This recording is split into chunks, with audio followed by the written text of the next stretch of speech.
যেমন একজন ইঞ্জিনিয়ার, সে শিক্ষিত না মূর্খ?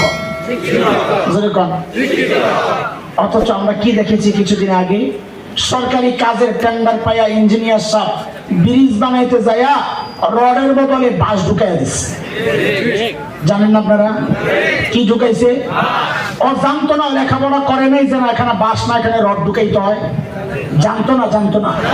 জানার পরেও কাজটা কেন করলো? চরিত্র নষ্ট। একটা থাকলেই সবাক মানুষ অপরাধ করে, অথচ ওই সময়ের আরবদের না ছিল লেখাপড়া, না ছিল চরিত্র। বলেন সমস্যা কয়টা? মনে রাখবেন একটা কথা, কিয়ামত পর্যন্ত সমাজে যত সমস্যা আসবে, সমস্ত সমস্যার পেছনের মৌলিক কারণ দেখবেন ওই দুইটাই, হয় লেখাপড়া নাই আর নয় চরিত্র খারাপ। মৌলিক সমস্যা সবাই বলেন, আরো জোরে বলেন।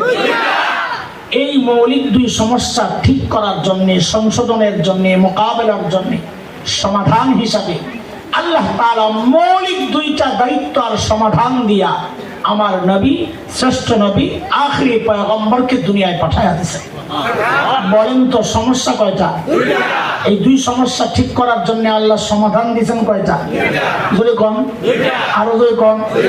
মনে রাখেন, সমস্যা যেমন কিয়ামত পর্যন্ত এই দুইটাই মূল, সারা দুনিয়া কিয়ামত পর্যন্ত সমস্ত সমাধান, সমস্ত সমস্যার সমাধান আমার নবী যে দুই সমাধান নিয়ে আসছেন, ওইটা ছাড়া বিকল্প পথে হাঁটলে কোনোদিন সমস্যার সমাধান হবে না। সমস্যাও দুইটা, সমাধানও ওই দুইটাই। সেই দুই সমাধান কি? নবী বলেন, আল্লাহর হাবিব নবুয়ত পেয়ে ঘোষণা দিলেন, ইন্নামা বুইসতু মুআল্লিমা বুইসতু লিউতাম্মিমা মাকারিমাল আখলাক।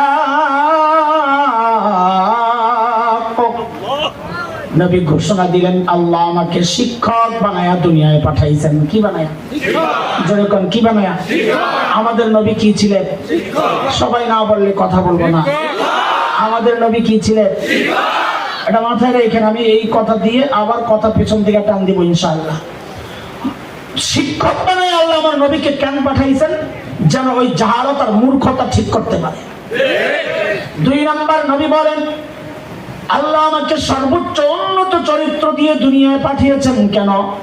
আমি যেন ওই চরিত্রহীন মানুষগুলোর পেছনে মেহনত করে করে ওদেরকে মানব ইতিহাসের শ্রেষ্ঠ চরিত্রবান মানুষ বানাতে পারি। সমস্যা কয়টা জানো? সমাধান। আমাদের নবী কি ছিলেন? সবাই বলেন। একটু শুনেন, মাদ্রাসাওয়ালারা ডাকছে তো, মাদ্রাসাওয়ালাদের কিছু কথা বলার জন্যই প্রসঙ্গটা এনেছি।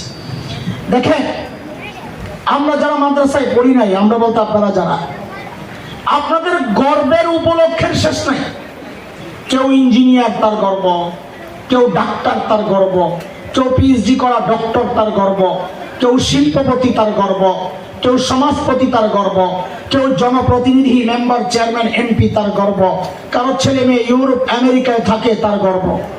কিন্তু আমরা যারা মাদ্রাসায় পড়েছি, এখানে আমি ভাগ করতে চাই না কওমি হোক আলিয়া হোক, আমরা যারা মাদ্রাসায় পড়েছি, পড়ছি, পড়াচ্ছি, আমাদের একটা গর্বের জায়গা আছে।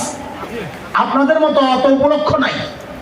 আমাদের একটা গর্বের জায়গা হচ্ছে আমরা যে লেখাপড়া করি, আমাদের এই লেখাপড়ার গোড়ায় শিক্ষক মুহাম্মদুর রাসূলুল্লাহ সাল্লাল্লাহু আলাইহি ওয়াসাল্লাম।